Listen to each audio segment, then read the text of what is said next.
This story is part of a series called Always Open, which features stories that take place in creepy abandoned locations. So if you like haunted houses or anything like that, make sure to stay tuned for more stories like this one. If you're enjoying this series, please make sure to hit the like button. It helps me know which type of videos you guys like, so I can make more of them. This happened in the fall of 2016. I had been getting into urban exploration with a couple of friends. We weren't thrill seekers exactly, but we liked the atmosphere of forgotten places, the way nature creeps back in.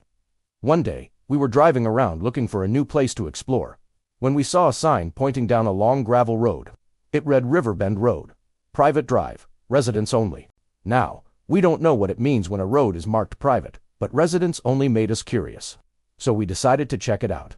About 5 minutes in, we found the house. It was a big 2-story farmhouse at the edge of the road, half hidden by trees. The house looked abandoned for decades, but what caught our attention was how intact it seemed. No broken windows, no graffiti, not even the usual trash you find when kids sneak in. It looked like no one had stepped foot on the property since the 90s. We decided to go inside. The air changed the moment I crossed the threshold. Outside, the day had been cool and crisp, but inside it was suffocatingly still, like stepping into a sealed container. Dust floated in heavy beams of light, and the wooden floor groaned under each step. But the strangest part, though, was the living room. It wasn't empty. The furniture was all there, a floral couch, a coffee table, even framed pictures on the walls. A clock hung above the mantel, its hands frozen at 3:17. Everything was coated in a thin, even layer of dust, but nothing looked disturbed. It was as if the family had just stood up and walked out one afternoon and never returned. We whispered without even meaning to. There was something about the place that demanded quiet. I remember touching the dining table. There were plates still set, forks neatly beside them, as though dinner had been ready years ago. The food was gone, of course, but faint stains showed where it had once been. My friend Kevin joked. It was like a time capsule, but no one laughed. Upstairs, things got worse. The bedrooms looked lived in. One had a bed neatly made, clothes laid out across a chair. Another had toys scattered on the floor, little wooden blocks spelling out the word home. But the dust over them was undisturbed, too thick for anyone to have touched them in years. That's when Lisa, the most skeptical of us, asked if we noticed how the air didn't smell right. She was right. Old houses usually smell musty, or of mold, or rot. This one smelled faintly of metal, like copper. Kevin tried opening a dresser drawer in the master bedroom, but it wouldn't budge. It was locked. Then he noticed something that made his face go pale. The dresser mirror didn't reflect us properly. I don't mean in a supernatural way. Our reflections were there, but slightly delayed. We moved, and half a second later, our reflections caught up. We laughed nervously, blaming warped glass, but none of us wanted to look at it again. That's when we heard the sound of footsteps downstairs. We froze. Nobody else was supposed to be there.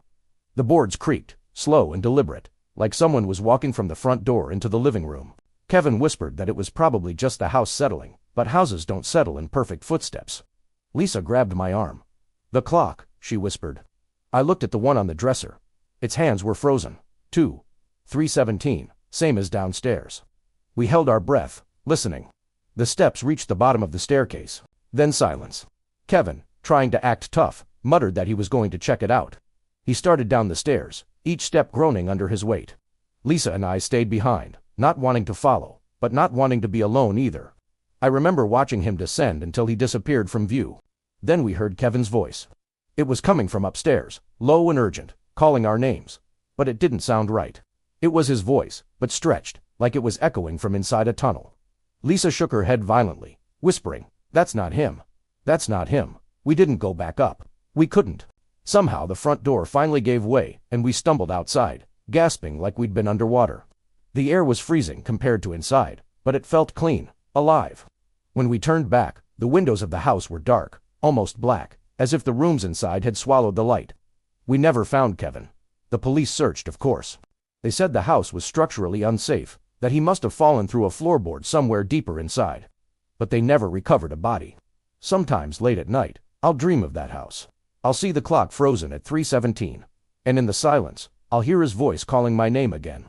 Only this time, it doesn't sound like it's coming from the house. It sounds like it's coming from right outside my bedroom door. Thanks for watching. If you enjoyed this story, please hit the like button. It really helps my channel. Also make sure to stay tuned for more stories just like this one. Anyway, I'll see you next time.